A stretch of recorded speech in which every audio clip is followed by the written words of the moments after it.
Бегать еще вчера? Ничего, скоро победа. Давай. Спички нету. Иди ко мне, красавчик.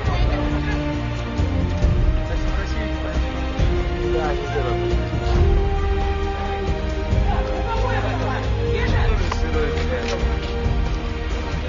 Да, и носит. Ой, еще.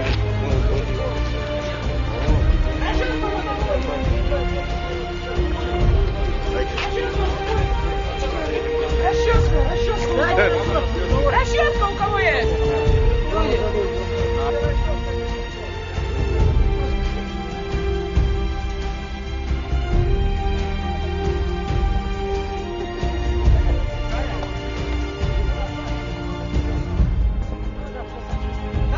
Ну, сюда мы приехали, как, знаете, в старые времена испанские коммунисты ездили помогать России.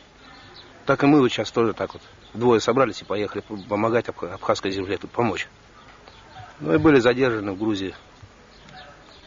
После чего доставили нас, после допроса доставили в тюрьму там.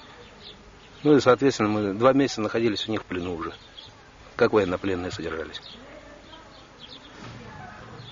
И какая жизнь была у вас там? Очень кошмарная. Трудно сказать. Даже в Отечественную войну фашисты-то в концлагерях не обращались. Даже сравнение. Кормили ужасно. Постоянно избивали нас. Вот. Нами занималась контрразведка. Вот. Находились мы в КПЗ города Ачимчиров в райотделе.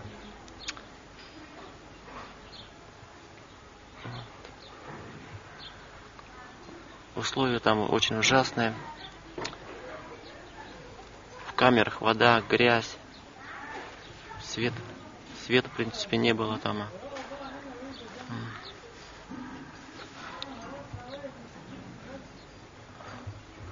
С первого дня, как вот задержали нас сразу. Ну, сначала, как задержали, говорят, ну, для проверки документов, все. Мы предъявили паспорта, все, проверили. И сразу в контрразведку. И началось тут уже. Первым делом контрразведка начала допрашивать. Все, кто такие, откуда, ах, наемники, где нанялись. Ну, хоть и доказывали, что не нанимались нигде, сами по себе едем, вот и все. Скажите, а допросы сопровождались избиением, да? Да.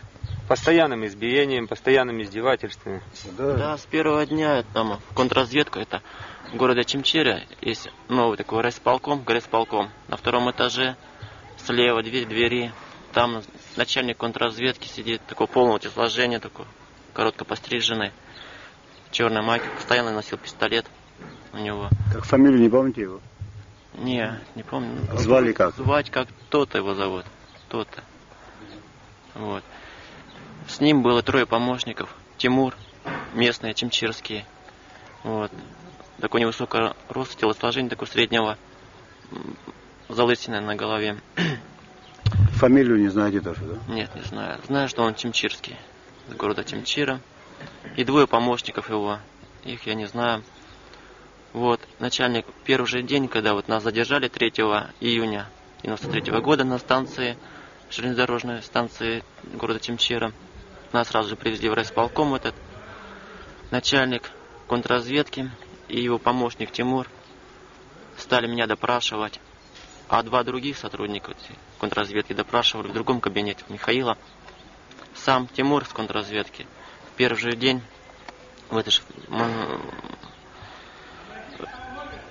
мне, в общем, избивал меня прикладом, бил, в общем, заводил автомат, наставлял в голову мне, заставлял открыть рот, чтобы выстрелить прямо в рот мне. Вот. Потом я услышал выстрел в соседней комнате, где допрашивался Михаил. Вот. А до этого только что вышел начальник контрразведки. Потом заходит и говорит, если ты не скажешь, что ты разведчик, что ты диверсант, работаешь на абхазской стороне, я тебя застрелю так же, как и Михаила.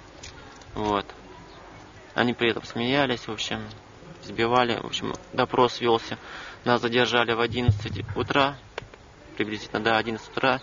И часа только в 5 на вечер нас только оттуда освободили. Повели нас в КПЗ.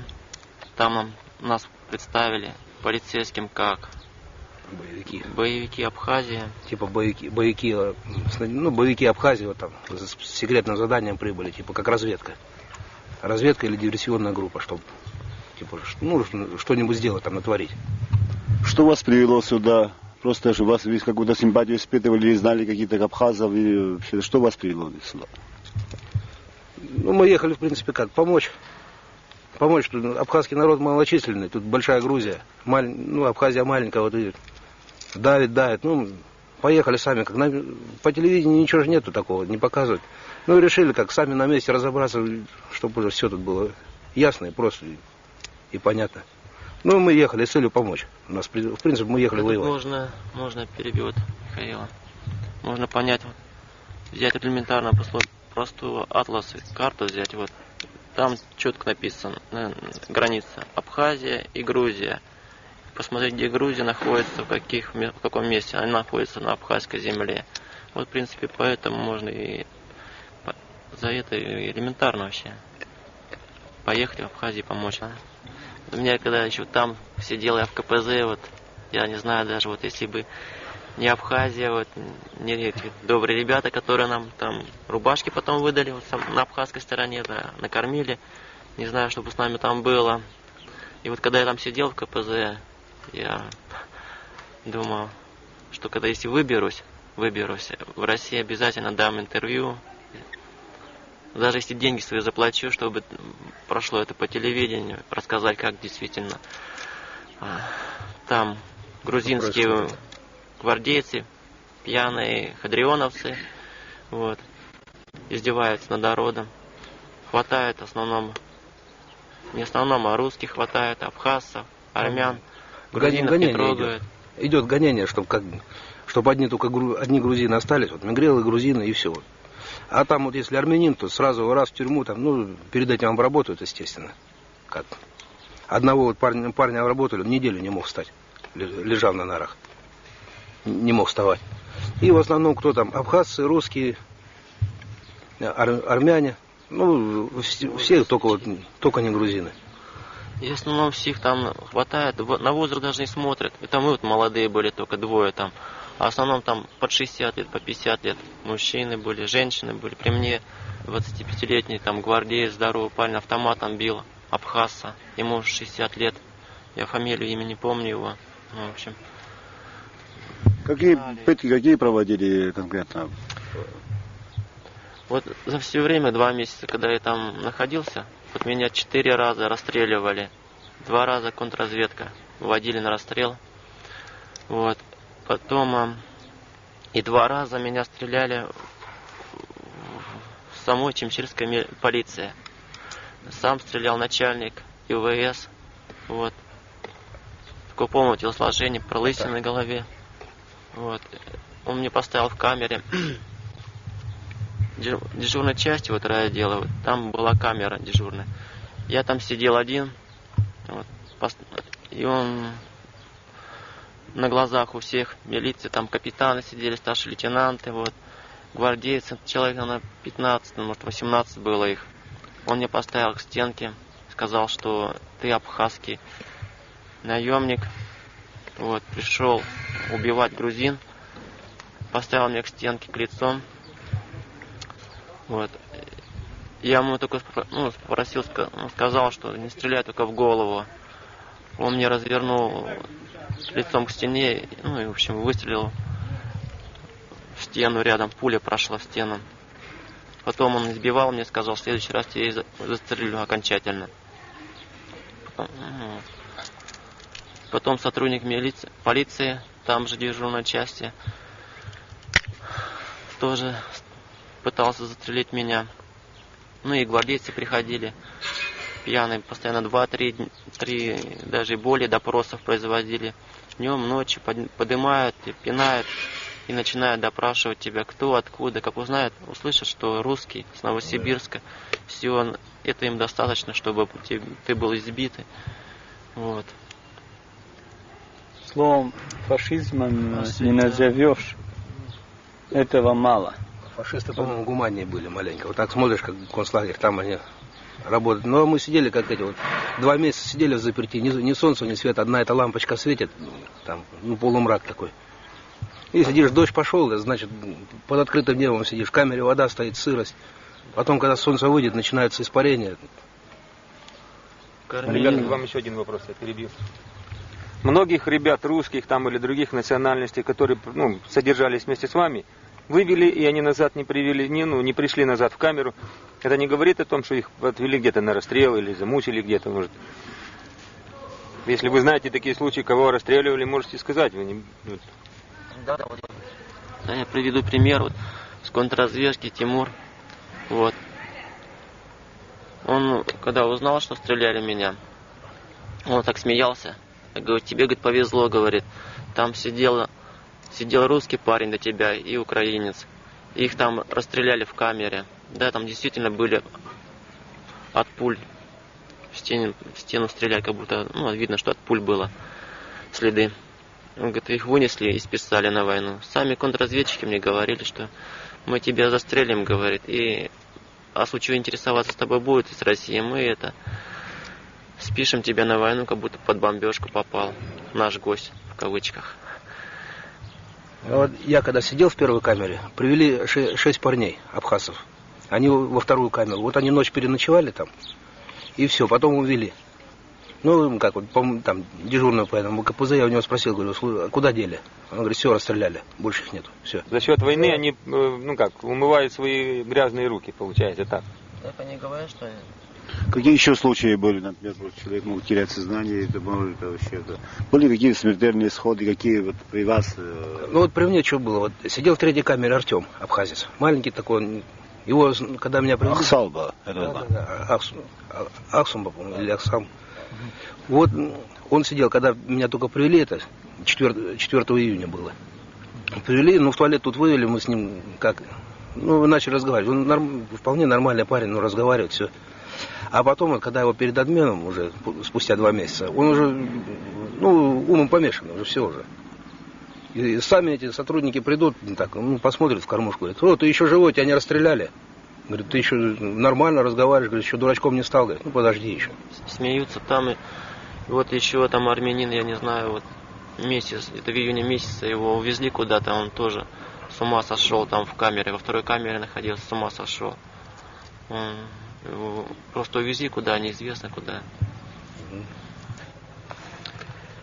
Контрразведки. И КГБ. КГБ, да. Вывел нас всех, 5 русских было, вот мы с Михаилом. Еще 3 тоже русских местных там мужиков было задержаны тоже как контрразведчики. Разведчики или диверсанты. И 1 армянин. Вот. И повезли нас в баню. То есть бывшую баню сейчас, которая превращена под морг города Чемчира. Нас сопровождали 2 полицейских с автоматами вооруженные. Там, возле этой морга, бывшей бани, стояли пьяные гвардейцы, человек 6 было. Они были в масках. К моргу было страшно подойти и вообще, потому что оттуда шел ужасный запах. Мы поснимали рубашки, которые у нас там были, так на повязки сделали. Они увидели нас, что мы в повязках, начали избивать, говорят, дышите этим запахом, вот. Потом начали допрашивать нас тут же, кто, откуда, услышав, что русские опять. Ах, русские, прикладами начали загонять в баню, били, загнали прикладами в баню, подогнали грузовик и сказали грузить трупы. Вот. И мы с 11, без перчаток, без масок, голыми руками заворачивали их в салофаны, эти трупы. Вот. Трупы были грузинских войск. Уже видать, с позиции забрали. Они уже до такой степени уже там лежали, что уже труп разложился, уже черви по нему ползают, уже все уже. Да. Только единственное, что осталось, видать, что форма, камуфляж остался. И много было трупов? Да, много очень.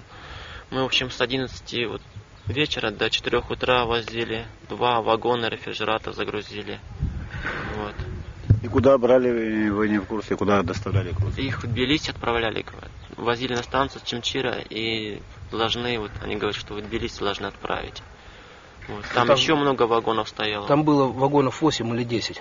Ну, все подключены, все работали. Да. Те мы не знаем, как они были загружены или нет. Мы только вот 2 вагона вот этих грузили. Вагоны наполнились, вы как, сколько вагонов, которые видели вы? Да, 2 вагона мы. В общем, всю баню, которая там, баня была полностью заложена там. В коридорах, дальних углах все лежали эти мертвые ихние гвардейцы. Вот, мы все убрали, все увезли. Вот. А нам они как сказали, говорят, это вот типа вот, это все наемники русские. Все, что абхазцы их побросали в бою, а вот мы теперь вот, мы гуманный народ, мы вот отправляем их в Россию.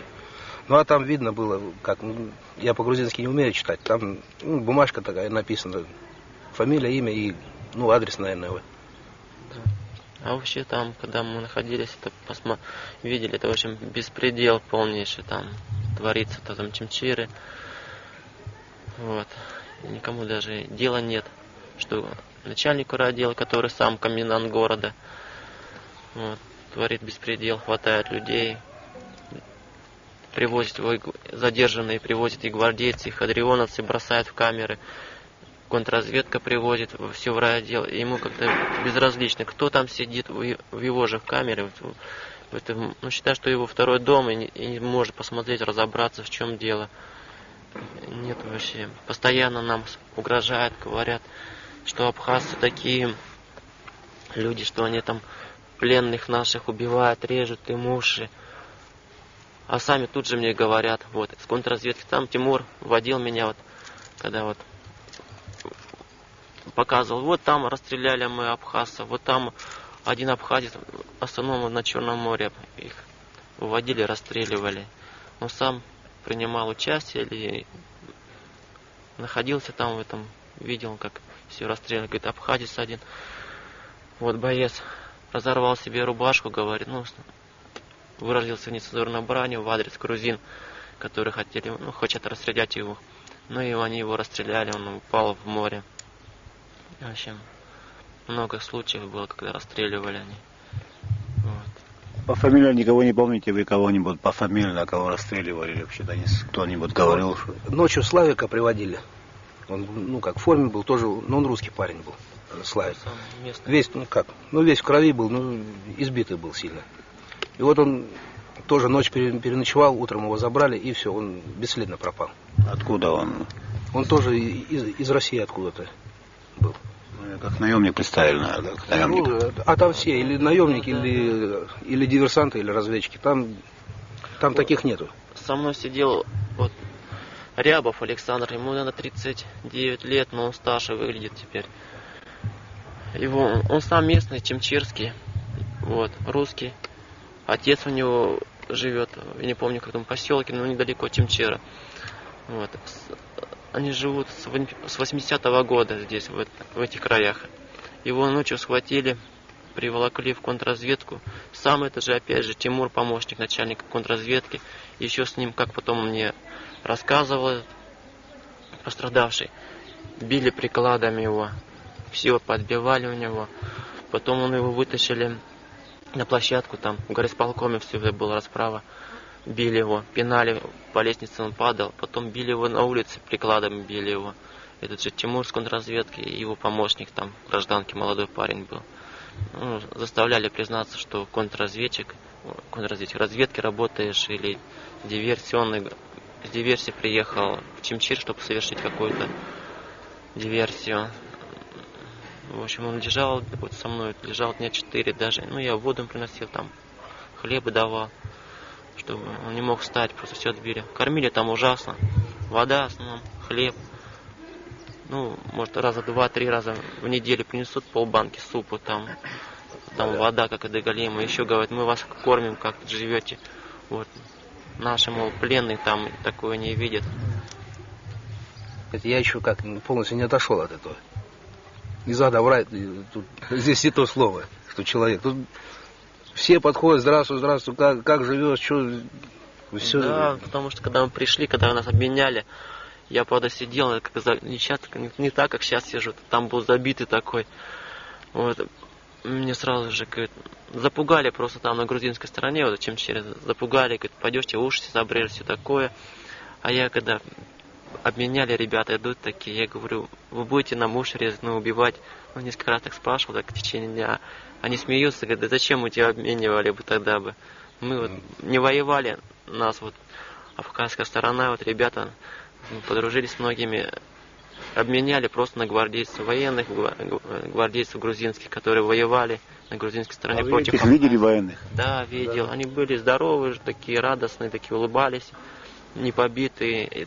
Я так еще сидел со стороны себя, сравнивал. Я сижу на земле такой еще на грузинской стороне, буквально несколько метров от Абхазии, и такой затравленный сижу и сравниваю, как и они со стороны проходят. С той стороны такие радостные, улыбаются, такие здоровые, сытые, и такие мы забитые сидели. Потом приехали, там нас сразу накормили женщины, рубашки дали, помылись мы, сходили, постригли нас вообще. А там мы не мылись, ничего, даже бороды были вот такие. Вот. Вы только 2 дня как прибыли с Очимчир, да, сюда к нам? Представьтесь, пожалуйста. Калугурян Николай Николаевич, Приднестровье. Вот. Я хотел что спросить. Договор о прекращении огня уже идет давно, правильно? Да. Уже, подписан. Как со стороны Грузии соблюдался этот договор или нет? Или, может быть, абхазы нарушали этот договор? У меня пример есть. Когда я находился в КПЗ, в камере сидел, как обычно, приведут пьяного гвардейца, который, чтобы не засунут ко мне в камеру, как обычно, к русским засовывают, чтобы он избивал, как правило. Вот. И где-то в июне месяце привели ночью одного гвардейца. Его звали Дато. Фамилия у него Гаташвили, точно не помню, в этом звучании. Он сам гвардеец из Цигеры был. Вот. И он, когда был заключен о прекращении огня, Шеварднадзе подписали договор этот. Он мне сам лично говорил, что в тот день, когда Шеварднадзе подписал договор, наши, пьяные танкисты, на танк сели, и в соседнее село, где-то 800 метров было, они расстреливали его, хотя уже время пошло, о прекращении огня.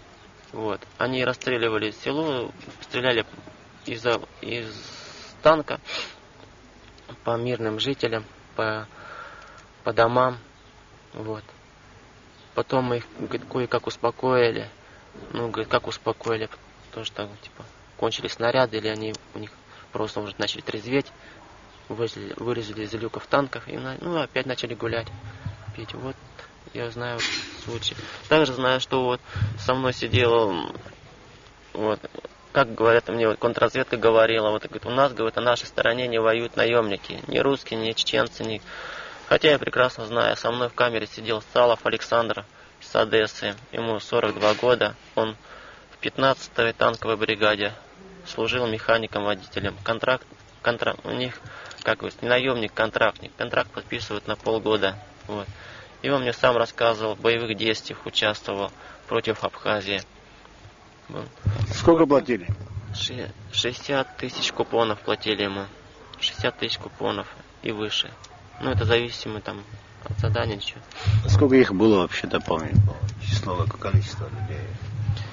Он мне говорил, что в 15-й танковой бригаде у них было 15 танков. В деревне какую находились, дислоцировались, не помню. Но то, что он рассказывал, что принимал активное участие в боевых действиях против Абхазии, да. Помню, какой-то он бой рассказывал возле моста, говорит, мы удерживали позиции, потом нас, выбили, абхазская сторона выбила, мы, ушли оттуда. Что у нас, не было чем защищаться, и ушли, говорит. Потом утром, мы подъехали, подошли свежие силы, танки подошли, в общем, бронетехника, и мы, выбили, говорит. Так же, как, был случай еще один. Со мной сидел в камере, тоже по пьянке обычно засунут, они и забьют как следует, потом протрезвеет и его отпускают. И так систематически происходило. Ну и вот буквально где-то недели 3 назад был с нами Георгий. Он сам из Тбилиси служил и служит в Аваза. Есть такая группа Аваза. Вот. Он сам говорил, командир взвода, разведвзвода, он так назывался. Он сам говорил, что одного абхаза в бою взяли одного абхазского солдата. Вот. И спрашивают у меня, мол, солдаты спрашивают, мои подчиненные спрашивают, что с ним сделать. А он говорит, а что хотите, то и делайте. Мне, говорит, настроения не было его убивать и вообще, говорит, я пошел, говорит, в блиндаж спать лег, что ли. Ну, мои, говорит, солдаты, говорит, 4 их было. Каждый схватил за руку, за ногу. 5-й начал уши отрезать. Он кричал, говорит, человеческим голосом. Вот когда ему, в общем, отрезали уши, его поставили к обрыву, в общем, чтобы он, говорит, упал в обрыв туда, чтобы его не закапывать, не перетаскивать. И застрелили его таким образом. Ну вот насчет перемирия, я не знаю, как они там, если подписали, то, ну как, я сидя в тюрьме, ну слышно с улицы, как на улице пушки стреляют, каждую ночь пушки стреляют, пушки, ну слышно, что тяжелое орудие бьет. Да, иной раз так, нет, ну как град прослушивается тоже, что с града стреляют. Ну я не знаю, как они тогда соблюдают перемирие.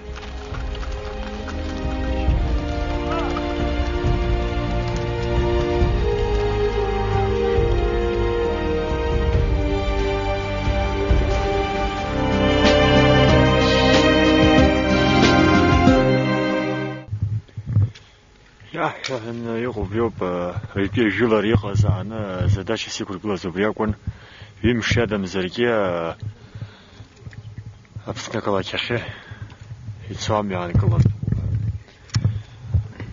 زداش نحو هارت هايتوان بلان قصان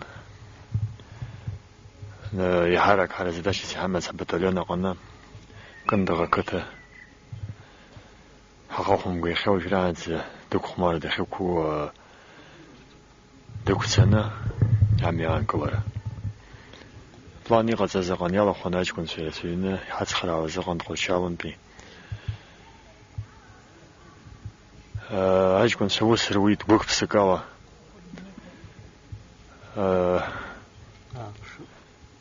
كسر ما زمكوا رابخي كو زاداش نرقزيت هامي عنركلي يمشي شتبقنا شبجك هامي كنيبان يسشنا جولر قالون يسشنا بستريل كاغنا خا وبريس خر بساخ بساد يلا هاخشي زهم بريزاج كون ساقو هاكي سمشيت هالشب حني مشاكونا هاجك يبشا رغايش غلاني سويا يكوبيت يبشي كم كوي بامكوا تكنيكو برجيت يربليت حتى شريت في الخيط حب حريش عادل وي ده هالجولة رقم يرمح خز بتورس установка هارتي عبخانيش بتورس زختزي جيزة حالم خص هاجكم سي حالة دقيقة بس يشخص وجوهن هاك يا خسر تانك حسي خصز بشير لو مشاء على صدر يخشي دقيقة خطيكي بليب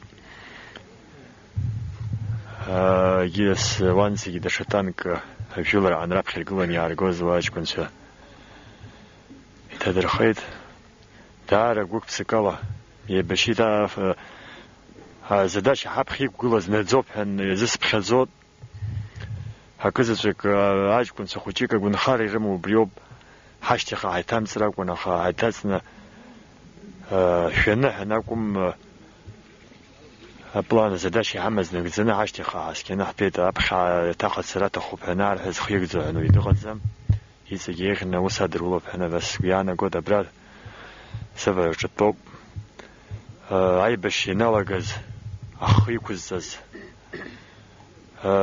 примерно خد زرباز عجبن سيززغز ديما قتسية يقيسك بخدار بود بكرة صوب وجايك وبخزر على جر جاك وياك لو زمها رويت زبنزر وبس خاير بشتي خطا يكره على زمان كلام بوجيم فترتي بزيم أنا يخاو جران زداج ياسي عبو حبيس بريميرس رابخ دوك كلوب بجرجان خم ويزني شوم دار شبشكنا بس فوق يرجع بأخبار يحيى بس ويانا قلت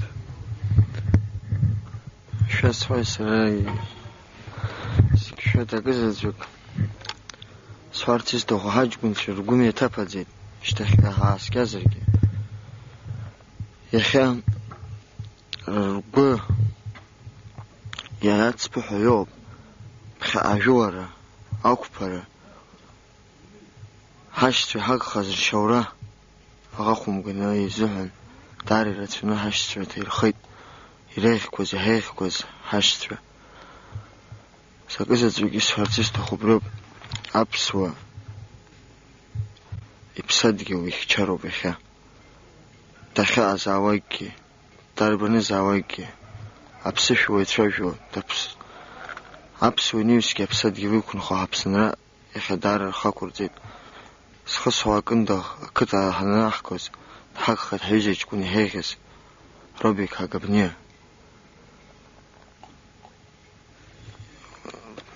نو يختكوا زايفكو دار حرات شكوب ويجكون أبسنا أبخي شارع كنت جوز بشيني بشوك سراء خشتي يابجا اشتخنا خميق زروا أبسنا خو ساعة درجن عريف دروا دامزي في بشي زافقوس لين هاك وزن أرقنا بجا اشتخن بردزان قوفي هترا درجدان وين خس حيتسن اشتاق ريبش راكن دخل فيه ورشت حق خيط بس ورتحشت الخشت خان كي حقت مرشيجي تحت تقبيوه هيك يا همو شاسحوا رحمة يحشدوك إبراهيم يحشيخ أي بيشنا وقصيرشين لكن يخبر جوارن زت هاتسو عبريت أوسر ساشت فروب عرت متصل رزح نيسحوم سرا يخابسنا شرط انتقلوا يبش وزجيزي سر ساشت فروب بجاب جرشتخنا غاخمغا